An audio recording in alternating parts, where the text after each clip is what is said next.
I'm Ashley, a 21-year-old college student, and I live in our stunning family estate.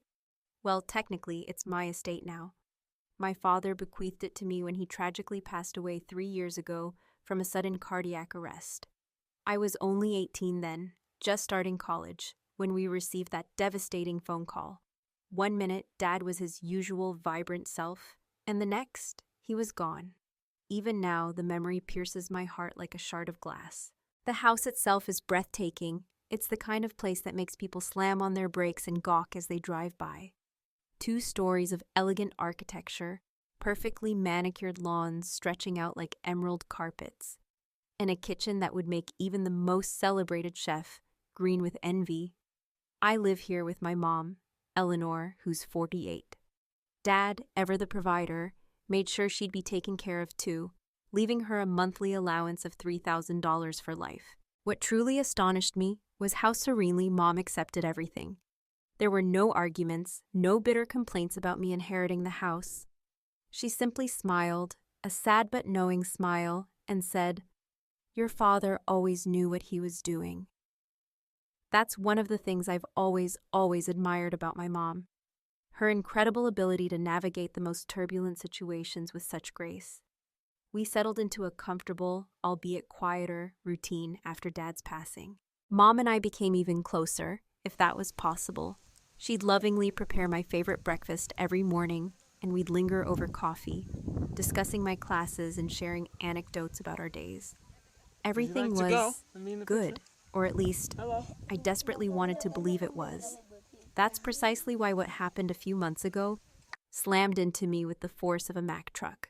I walked through the front door after my afternoon classes, only to find Mom standing in our grand foyer with a man I'd never laid eyes on before, and 2 sullen-looking boys lurking behind him. "Ashley, honey," Mom began, her voice pitched unnaturally high and tight, "I'd like you to meet John, my husband." I stood there utterly frozen, the word husband echoing in the cavern of my mind. I must have resembled a gasping fish, my mouth opening and closing without a single coherent sound escaping. "We got married yesterday," she continued, as casually as if she were announcing she'd picked up a new throw pillow. John was noticeably younger than Mom. I'd later learn he was a full 6 years her junior. And his 2 sons, who looked to be around 12 and 14, stood behind him like shadows. But what truly floored me wasn't just the sheer shock of Mom remarrying. It was the cold, hard fact that she hadn't breathed a single word to me about even dating someone. No hints, no casual conversations, absolutely nothing. Just, "Surprise, here's your new stepfather and a couple of bonus stepbrothers." I watched in stunned silence as John, this complete stranger, sauntered around my house, inspecting every detail as if he were a prospective buyer at an open house. He ran his greasy hands along the mahogany banisters, peered into each and every room with a critical eye, and nodded with smug approval at the soaring ceilings. "This is even better than the pictures," he declared, a wide, unsettling grin spreading across his face. "We're going to enjoy living here." Something about the possessive way he said "living here" sent a shiver of unease down my spine, but I tried to dismiss the feeling. After all, when we finally sat down to talk that first awkward day, John seemed okay. Not exactly warm or welcoming, but not overtly terrible either. He asked a few perfunctory questions about my studies, cracked a couple of jokes that weren't entirely offensive, and somehow managed to keep his 2 sons relatively quiet for at least an hour. Maybe, I cautiously thought to myself, maybe this could actually work. That fragile illusion of potential harmony shattered into a million pieces a mere 2 days later. "Give it back! It's my turn, Jake!" the 12-year-old shrieked at the top of his lungs. "No way, I just started," his 14-year-old brother Mike bellowed back. And just like that, the domestic peace was obliterated. They launched into a full-blown wrestling match over my laptop, as if it were the last piece of technology on Earth. This wasn't an isolated incident. It was my horrifying new daily reality. These 2 boys fought tooth and nail over absolutely everything. The TV remote, the last pathetic cookie in the jar, who got to sit in which chair, even who had the divine right to use the bathroom first thing in the morning. One particularly memorable afternoon, I was desperately trying to cram for a crucial law exam. The chapter on constitutional rights demanded complete and utter concentration, and I had finally managed to get into a productive rhythm when crash, the door to my room flew open, and in tumbled Jake and Mike, a tangled mess of flailing limbs and furious accusations. "Get out!" I yelled, leaping up from my desk, my voice trembling with rage. "This is my room." "He took the controller when I was winning," Jake whined, pointing an accusing finger at his brother. "You weren't even playing right," Mike shot back, and they continued their ridiculous brawl, knocking over my carefully organized study materials. My heavy constitutional law textbook hit the floor with a sickening thud, the pages bending under its own weight. "Dad," I heard Mike bellow from the hallway. "Jake's cheating again." Just then, John sauntered up to my doorway, leaning against the frame with that infuriating smirk plastered across his face. "Come on, Ashley," he drawled. "They're just figuring things out. This is how young men learn to handle conflict." "By destroying my room and interrupting my studies?" I asked incredulously, my voice dripping with sarcasm. Mom appeared behind him, placing a placating hand on his shoulder. "John's right, honey," she said, her voice sickeningly sweet. "The boys are just being boys. They need to learn to work out their differences." I couldn't believe what I was hearing. Every single day, it was the same agonizing cycle: constant fighting, incessant screaming, things getting broken, and apparently, this was all perfectly acceptable to their father and, increasingly, to my own mother. But John wasn't finished with his adjustments. One fateful evening, he gathered everyone in the formal living room for what he pompously called a family meeting. He stood in the center of the room, hands planted on his hips, surveying the elegant space as if he were a general plotting a hostile takeover. "This house needs some serious work," he announced, his voice booming. "Everything's far too feminine. We need to renovate. New furniture, new color scheme, the works." I sat up straighter, a knot of fury tightening in my stomach. "Excuse me?" "Look at all this," he sneered, gesturing dismissively around at the delicate floral patterns and pastel colors. "It's like living in a dollhouse. We need something more masculine, more befitting a proper family home." "This is my house," I said firmly, feeling my blood pressure skyrocket. "Dad left it to me, not to Mom, and certainly not to you. I'll decide if anything needs to be changed." John's face darkened, his pleasant facade finally cracking. "Listen here, Ashley," he said, his voice laced with a dangerous edge. "Ownership is just a technicality. What truly matters is who lives here and who's the head of the family. And as the man of the house," I shot up from the plush velvet couch, my hands clenched into fists.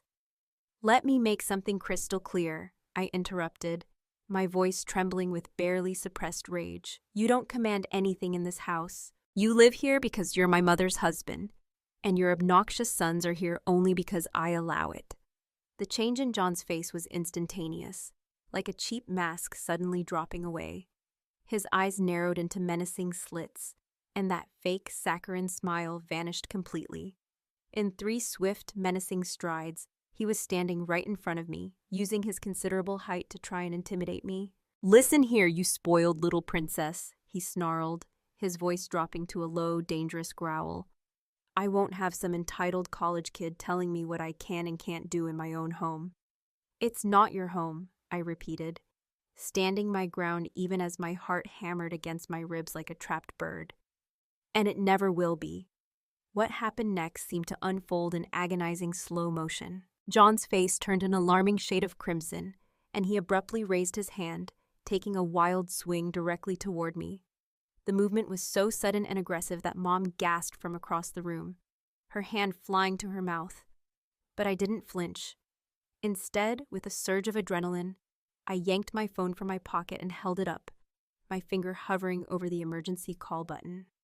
"Go ahead," I said, my voice surprisingly steady, despite the tremor that ran through me. "Give me one good reason not to call the police right now. I'm sure they'd be very interested in hearing about a grown man threatening his stepdaughter in her own home." The threat landed like a bucket of ice water. John's raised hand dropped immediately, his eyes flicking nervously toward my phone. Without another word, he spun on his heel and stormed up the grand staircase, his heavy footsteps echoing through the suddenly silent house, leaving Mom and me alone in the tense living room. "Ashley, honey," Mom rushed forward, her voice trembling with a mixture of fear and something else I couldn't quite decipher. "There's no need for things to get so heated. John is just trying to adjust to our new family dynamic. He needs time to get used to everything." I couldn't believe what I was hearing. Was she seriously defending him after what had just transpired? "He needs to feel like a real man," Mom continued, wringing her hands as if pleading with some unseen force. "Like the head of the house. You know how important that is for men, sweetie. Please just try to understand." I stared at my mother's pleading face, desperately trying to recognize the strong, sensible woman who had raised me. The entire situation felt surreal, like some bizarre, twisted soap opera. My mother, who had always been the epitome of level-headedness, was now standing before me, making pathetic excuses for a man who had just attempted to physically assault me. Something inside me finally snapped. I was done trying to be diplomatic. "You want to know what I think?" I asked, my voice rising deliberately, making sure my words would carry upstairs. "When John earns enough money to buy his own damn house, he can make whatever ridiculous rules he wants there. But this," I gestured around at the opulent home my father had lovingly left me, "this isn't his house to command." The silence that followed was deafening, broken only by the frantic pounding of my own heart. Then from upstairs, we heard heavy, angry footsteps, followed by a violent bang. The sound of John slamming the bedroom door was so forceful that it made the crystal chandelier in the living room sway precariously. In the aftermath of that explosive confrontation with John, things in the house undeniably changed, but not in the dramatic, resolution-filled way I had desperately hoped for. It started subtly, almost imperceptibly, with breakfast. For as long as I could vividly remember, mornings had been our sacred time. Mom would be in the kitchen by 7 o'clock sharp, humming softly to herself as she worked her culinary magic at the stove. The comforting aroma of freshly brewed coffee and whatever delicious creation she was whipping up would waft upstairs to my room, a far more pleasant and reliable alarm clock than any electronic device. But now the kitchen was eerily silent in the mornings. The first time it happened, I naively thought maybe Mom had simply slept in. I came downstairs in my usual morning daze, fully expecting to be greeted by the rich scent of coffee and sizzling bacon, only to find an empty, cold kitchen. The stove was lifeless, the coffee maker untouched. Glancing through the dining room window, I could see Mom out in the meticulously manicured garden, leisurely sipping coffee with him. I listlessly made myself some dry toast and tried my best not to read too much into it. "Everyone's entitled to a morning off, right?" I mumbled to myself, trying to sound convincing. But it happened again the next day, and the day after that. Soon, a full week had passed, and the only sounds emanating from the once bustling morning kitchen were the lonely clinking of my own silverware as I fumbled around for a bowl of cereal or a stale piece of bread. One particularly disheartening morning, I finally mustered the courage to ask about it. I found Mom in the formal living room, idly flipping through a glossy magazine while John's unruly boys engaged in a noisy video game battle in the background. "Mom?" I started hesitantly, my voice barely above a whisper.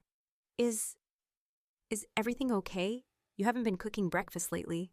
She glanced up from her magazine, and for a fleeting moment, I thought I saw something flicker across her face. Regret, perhaps? But it was instantly replaced by a cool, almost clinical detachment I had never witnessed before. "Ashley, you're 21 now," she stated matter-of-factly, her voice devoid of any warmth. "You're a grown woman and perfectly capable of making your own breakfast. Besides," she gestured vaguely around the opulent room, "this is your house, remember? You're the lady of the house now, so you should learn to take care of yourself." Her words hit me like a physical slap, a sharp sting of rejection. I swallowed the hurt that welled up in my throat and simply nodded, not wanting to ignite yet another explosive argument. The suffocating tension in the house was already thick enough to cut with a butter knife. I turned and walked away, pretending I didn't see John's smug, self-satisfied smirk, from where he was comfortably ensconced in Dad's old leather armchair. As the agonizing days crawled by, I began to notice other unsettling changes. Mom's monthly allowance, the generous sum Dad had meticulously set aside to ensure her lifelong comfort and security, seemed to be vanishing at an alarming rate. I started seeing shopping bags from ridiculously expensive boutiques mysteriously appearing in the foyer. John had suddenly developed an insatiable taste for fine dining, and every other night they would ostentatiously dress up and head out to the most exclusive, overpriced restaurants in town. "We're trying that new French place downtown," Mom would announce, carelessly throwing on her designer coat while John impatiently waited by the door, jingling the car keys. "Don't wait up. I knew those restaurants. The kind of places where a single appetizer cost more than a week's worth of my meager grocery budget. And every single time they went out, it was Mom who instinctively reached for her elegant purse when the exorbitant bill arrived. My father's hard-earned money, so carefully earmarked to provide for his beloved wife, was now being carelessly squandered on romantic dinners with a man who had, just weeks prior, attempted to strike his own stepdaughter. But the extravagant restaurant dates weren't enough, apparently. Soon, Mom and John started taking frequent weekend trips together. It began innocently enough, with short romantic getaways to nearby quaint bed and breakfasts, but quickly escalated into longer, more lavish excursions to swanky beach resorts and secluded mountain lodges. However, their latest travel plan truly took the cake, leaving me speechless with disbelief and a simmering rage. "Ashley, we need to talk," Mom said one evening, intercepting me as I was wearily heading up to my room to actually attempt some studying. Her voice had that sickeningly sweet, manipulative tone she had recently adopted whenever she wanted something from me. "John and I are planning a romantic getaway next week, just for a few days, and we need you to watch the boys while we're gone." I actually laughed out loud, thinking she had to be joking. But when I saw the dead seriousness etched on her face, my forced laughter died in my throat. "Absolutely not," I said firmly, my voice leaving no room for argument. "Have you completely lost your mind? Have you seen how they behave? They're like wild animals." As if on cue, a loud crash echoed from upstairs, followed by the unmistakable sounds of them screaming at each other. Mom winced, but stubbornly pressed on. "They're just active boys, Ashley. You know, full of energy." "Active?" I cut her off, my voice rising incredulously. "They're dangerous. They could literally kill each other, and I am not going to be responsible for that. What if one of them cracks the other's skull open during one of their ridiculous wrestling matches? What if they break bones? No way." "Ashley, please," Mom begged, reaching out and grabbing my hand with surprising force. "John and I really need this time together. We've been planning this trip for weeks." I yanked my hand away, a cold fury settling in my chest. "Then take them with you, or better yet, leave them with John's mother. She only lives, 15 minutes away?" "Oh, she's far too old to handle them," Mom said quickly, her eyes darting away. "And I'm suddenly too young?" I shot back, my voice dripping with sarcasm. "Besides, I have plans that week. I have a crucial study group meeting, assignments due. The list goes on." The ridiculous argument dragged on for another excruciating hour, with Mom pathetically alternating between guilt trips and empty promises that the boys would behave, if only I would agree. But I stood my ground, my resolve hardening with each manipulative plea. In the end, they had no choice but to take Jake and Mike with them. The morning they finally left, you'd think someone had actually died from the melodramatic looks plastered across their faces. John stomped around, carelessly throwing suitcases into the trunk of their ridiculously oversized SUV, scowling at me as if I had personally ruined his pathetic life. Mom barely offered a perfunctory goodbye, just a pointedly disappointed look that was clearly intended to make me feel overwhelmingly guilty. The house felt wonderfully, blessedly peaceful after they were finally gone, the silence a welcome balm to my frayed nerves. But their perpetually sour attitudes had become the new, depressing normal. Every single day, it was the same infuriating routine. John and Mom walking around with faces like thunderclouds, sighing dramatically and exchanging pointed, meaningful glances whenever I dared to enter a room. It was as if they were engaged in some bizarre competition for the title of most miserable person. Meanwhile, the two terrors they called sons continued their daily destructive warfare. Just yesterday, they had engaged in a full-blown physical brawl over the coveted TV remote, complete with aggressive pushing, pathetic shoving, and enough ear-splitting screaming to wake the dead. And Mom? She barely even glanced up from her phone, seemingly oblivious to the chaos unfolding around her, as if the constant fighting and destruction were nothing more than a minor inconvenience. As if the incessant fighting wasn't bad enough, my delightful stepbrothers had recently developed a new, deeply irritating hobby: helping themselves to my personal belongings whenever I was away at college. It started innocently enough. My wireless mouse mysteriously disappeared one day, followed by my portable Bluetooth speaker the next. But soon, their sticky little fingers graduated to bigger, more valuable targets. I came home from a particularly grueling afternoon of classes one day to find my tablet conspicuously missing from my desk. When I confronted Mike and Jake, they both offered identical, exaggerated shrugs, plastering on their best innocent expressions. "Haven't seen it," Mike mumbled, pointedly not making eye contact as he scrolled through his phone.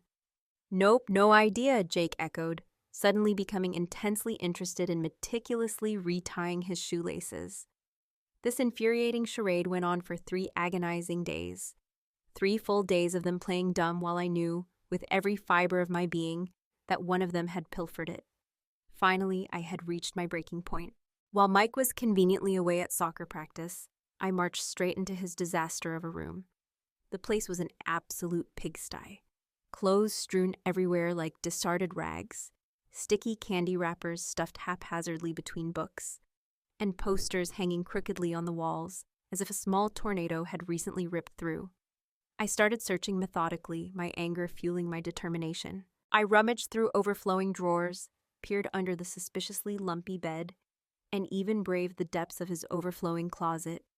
And there it was, tucked away, wrapped protectively in one of his disgustingly stained sweatshirts, and shoved in the very back of his bottom drawer, was my tablet. The battery was nearly dead, and he had already filled it with a ridiculous number of brain-rotting game apps and who knows what else. When he finally slouched home from practice, the look of pure, unadulterated guilt that washed over his face when he saw me standing in his doorway, holding my tablet, was priceless.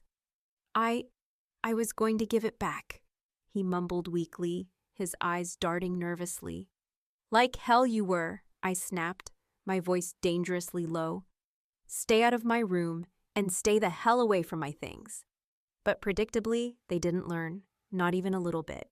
A week later, I walked into the living room to find them both sprawled out on the expensive Persian rug, my laptop precariously balanced between them, as they played some idiotic video game they had undoubtedly downloaded without my permission. Without a word, I snatched the laptop away, ignoring their immediate, indignant protests. "If I ever catch either of you touching my things again," my voice trailed off, the unspoken threat hanging heavy in the air. Then came the final, unforgivable straw. I was walking home from campus one sunny afternoon, my mind filled with the endless complexities of constitutional law, when I saw them. A woman I had never encountered before was standing with John next to my father's prized vintage Mustang, which had been inexplicably pulled out of the garage. The car he had cherished above all else, the one he had meticulously spent countless weekends washing and waxing, patiently teaching me about engines and oil changes, and the vital importance of proper maintenance.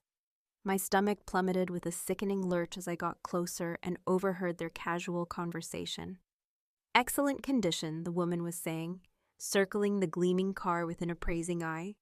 "I think it would be absolutely perfect for my commute." "What in God's name is going on here?" I demanded, my voice sharper and more accusatory than I had intended. The woman turned to me with a bright, oblivious smile. "Oh, hello, I'm here about the car. He listed it for sale online."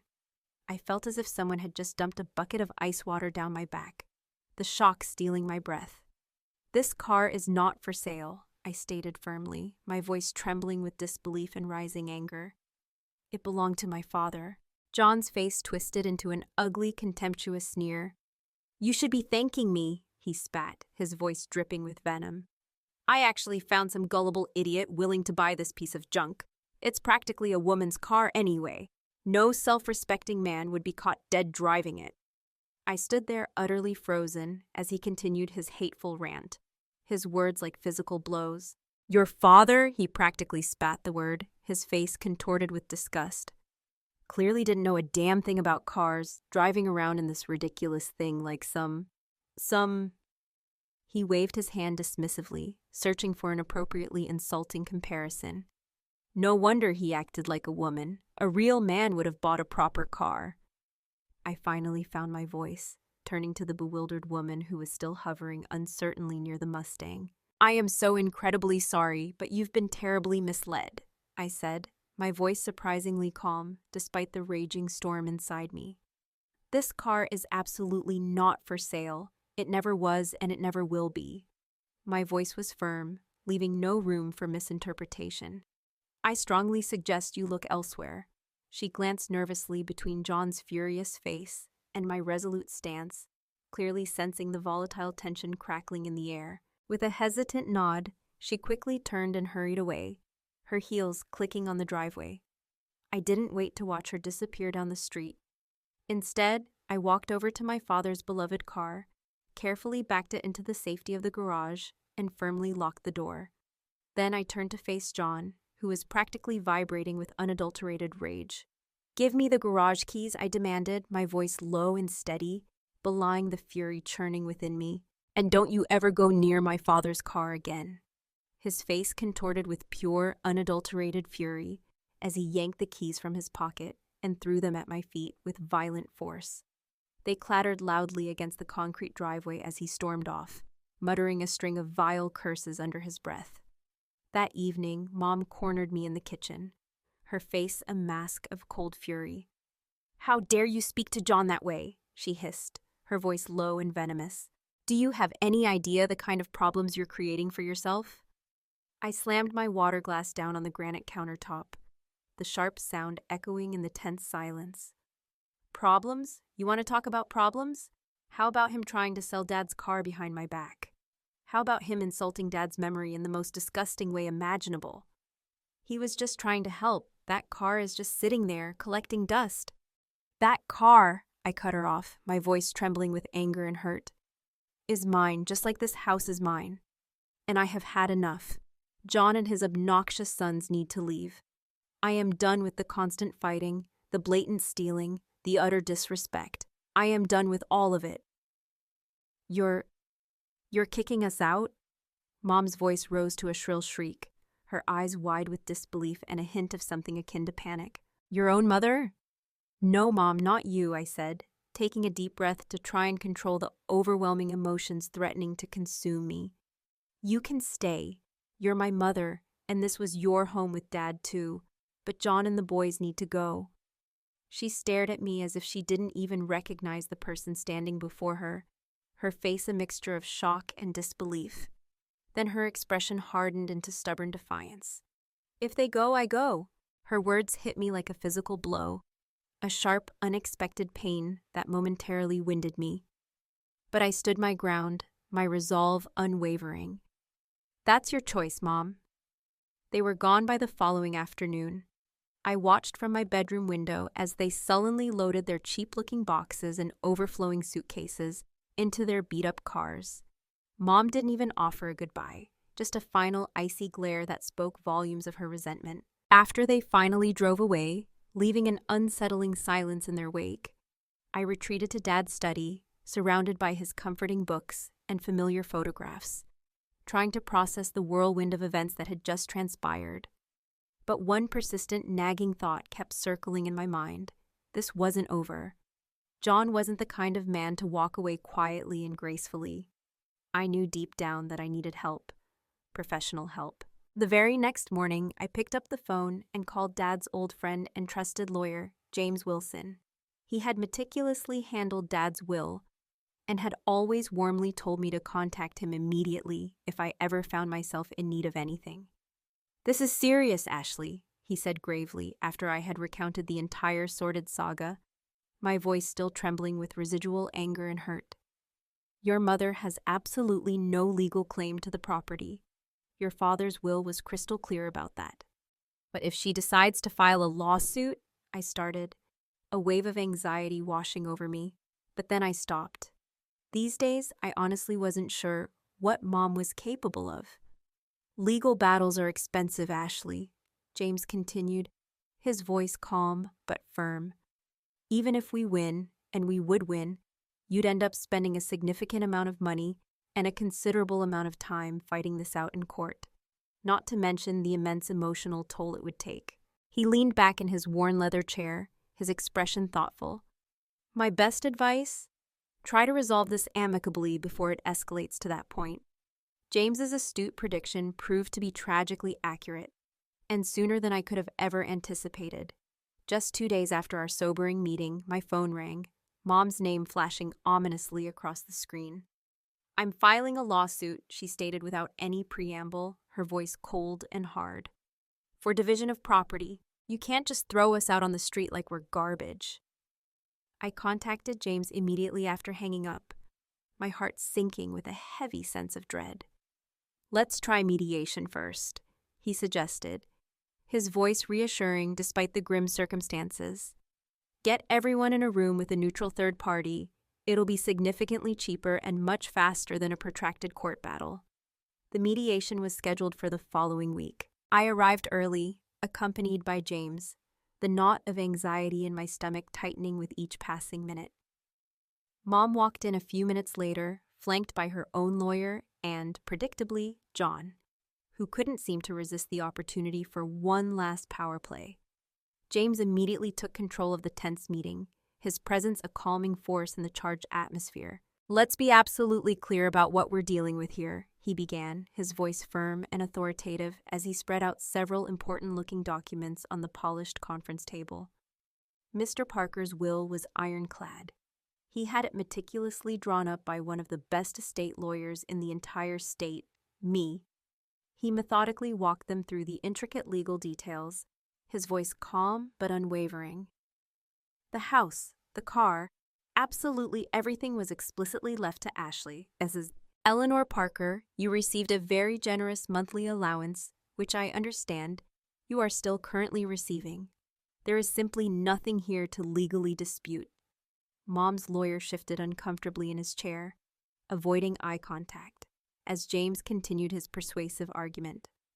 A lawsuit would be an incredibly expensive undertaking, Mrs. Parker. Very expensive. Ashley here has the financial resources to fight this for as long as necessary. Do you, lad? He looked directly at my mother, his gaze unwavering.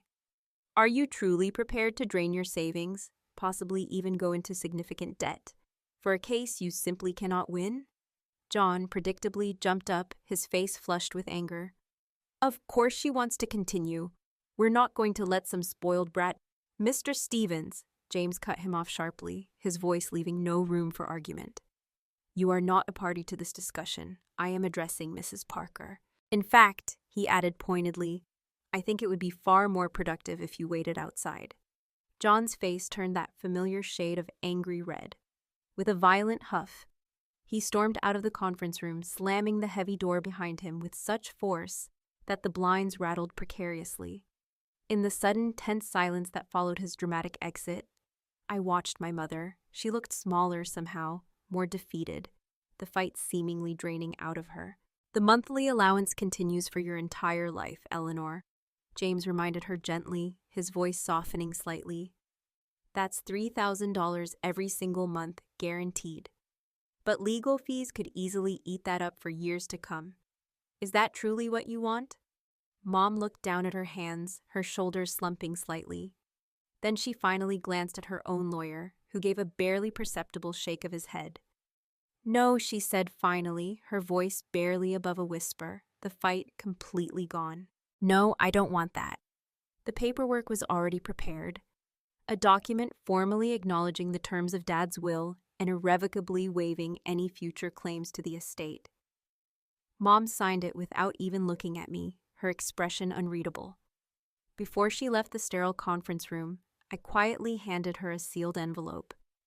This should cover 6 months of rent, I said softly, offering a small gesture of support to help her get settled. She took it without a word, her eyes still fixed on some distant point. That was 3 long months ago. The house is quiet now. Truly quiet. Not the suffocating, tense silence of those final, unbearable weeks with John and his disruptive boys. I'm still diligently pursuing my law degree, channeling my energy into something productive and meaningful. Dad's beloved Mustang sits safely in the garage, meticulously polished and maintained, just the way he would have wanted it. I worry about Mom sometimes. I know she still receives her generous allowance, and if she's careful and makes sensible choices, she should be financially comfortable. But I also know John's expensive tastes haven't magically disappeared.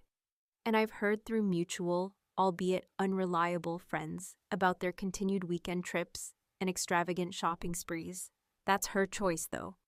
We all make our own decisions and ultimately must live with the consequences. A valuable lesson. Sometimes the people we love the most can surprise us, and not always in a good way. It's crucial to remember that you are not responsible for the choices of others, even your own family. Protect yourself and your well-being, even if it means making difficult decisions. Don't let anyone, regardless of their relationship to you, take advantage of your kindness or disrespect what is rightfully yours. What are your thoughts on the situation? Have you ever experienced something similar? Share your comments below, and don't forget to subscribe to the channel for more compelling stories.